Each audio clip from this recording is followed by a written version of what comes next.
Guys, and welcome back to the Fans Perspective. And in today's video, I'm going to be giving you one player that every single Premier League club needs to sell next season. Now, not all of them are big money moves, and not all of them are permanent moves. They could be loan deals, but every single one of them has a concrete reason why they should leave. Maybe it's for game time and for benefiting of the player, or it's just for financial reasons and the club themselves.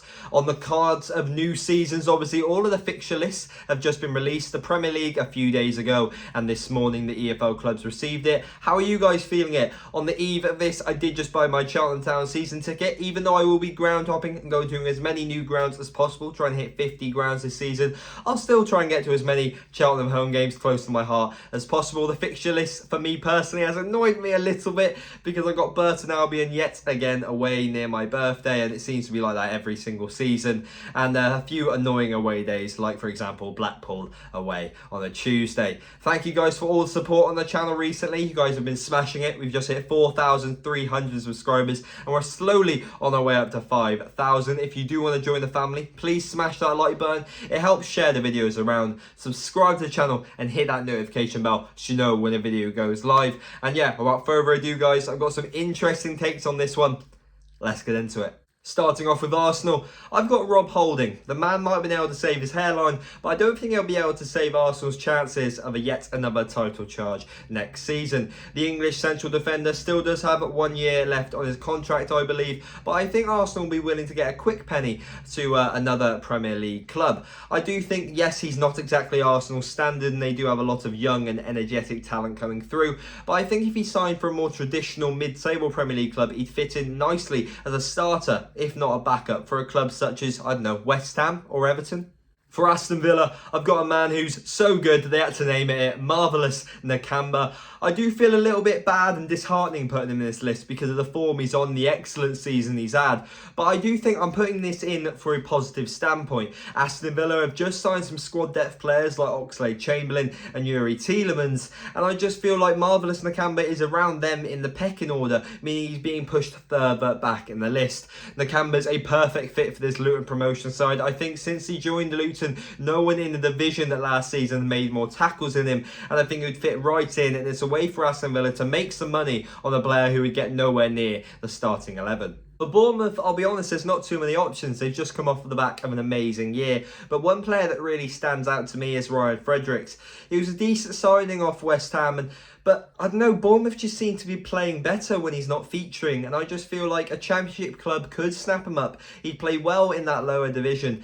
And in terms of Bournemouth, seeing a player like Ryan Bertrand go on a free, I feel like he'd be a great replacement for him. On a similar level, it's a difficult one to choose for Brentford as well because they've just come off the back of a momentous season. But I think the easiest one to leave, in my opinion, would be Raya. Yes, he's been a key part of their success this season, but I think if they can bank off their success and make a decent amount of money for the goalkeeper, it could really help their longevity as a Premier League club. Until a few hours ago, he was Spurs bound, but it seems like they've gone with a different option because Brentford wanted more money. But who knows? With David De Gea not signing the contract, maybe he could be a Manchester United goalkeeper next season.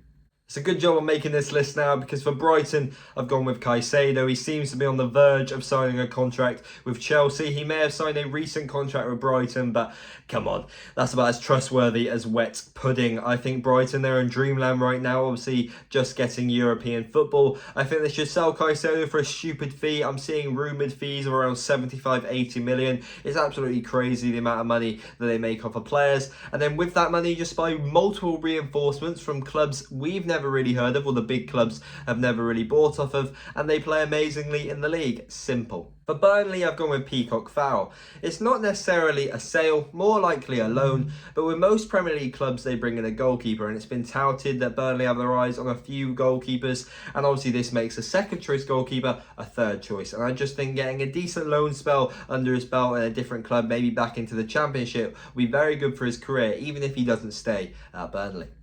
For Chelsea, I've fallen under the curse of waiting a few days between making the list and recording the video. I've actually put down Mendy. As you can see, Mendy is signed for a Saudi Arabian club, like seemingly half of Chelsea's unwanted players at the minute, but it was pretty obvious that he needed to go. He's fallen second fiddle to the Spanish shot stopper, and well, his career fell off fast, you can say, Kepa Arrizabalaga. He was perfect in that Champions League campaign, keeping countless amounts of clean sheets, but his momentum fell off, his confidence fell off, and then Kepa just became the number one.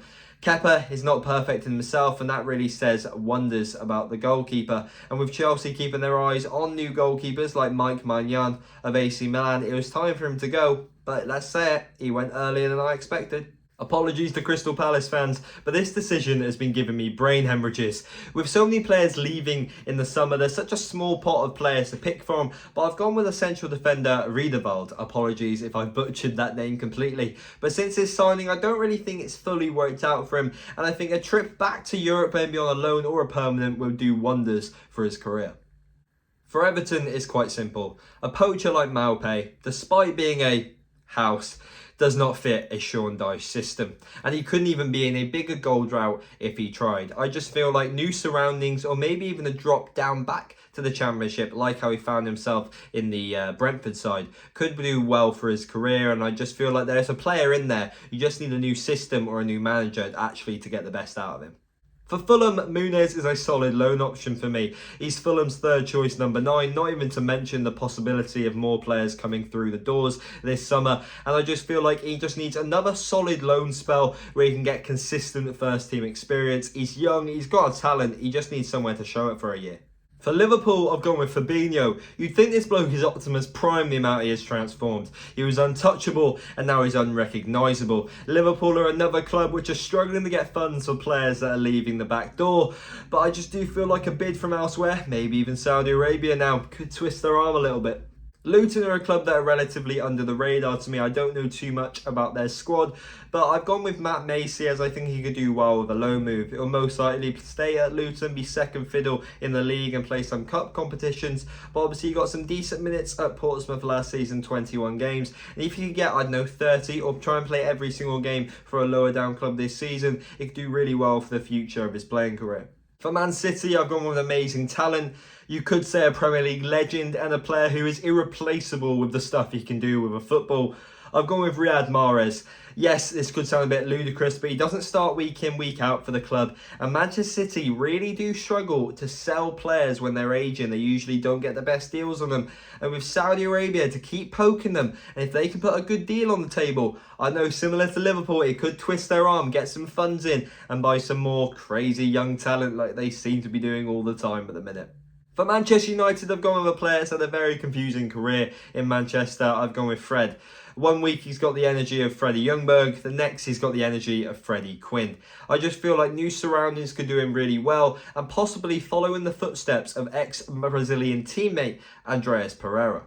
For Newcastle, I've gone with a player that's got a backbone of a wet flannel and really needs a reality check in my opinion. He left Bournemouth for dead so he could get under the greener grass with Newcastle. This season he's barely been played, and with UCL football confirmed, is very easily replaceable. I've gone with Ryan Fraser. I just think he needs a lower down move, and he, like I said, he needs a reality check.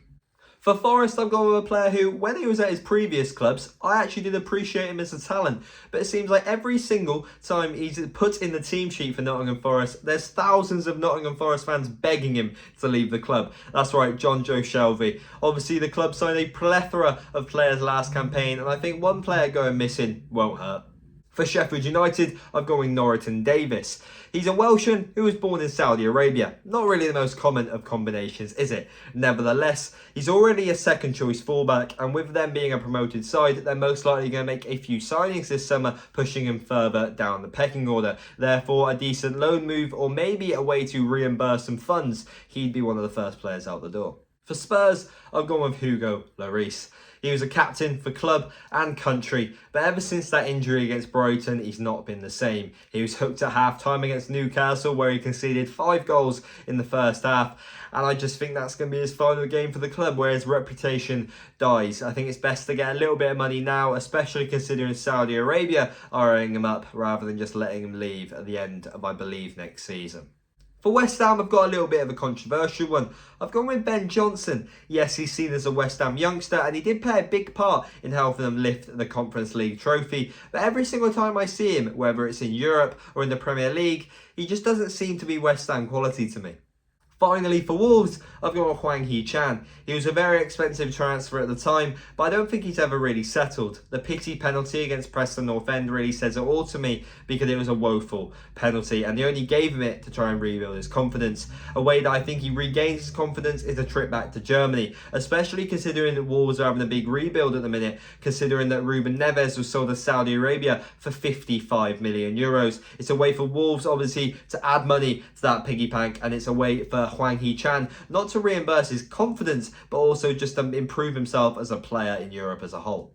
And that is it, guys. Like I said, there were a few controversial ones in there, but I think on the whole they are mostly agreeable. If you did disagree, however, drop it down in the comment section. I'll try and answer every single one of them. If you did enjoy the video, smash that like button, subscribe to the channel and hit that notification bell so you know when the video goes live. We're counting down the days until football's back. It's not that long to go now. I'll see you guys in the next one. See ya.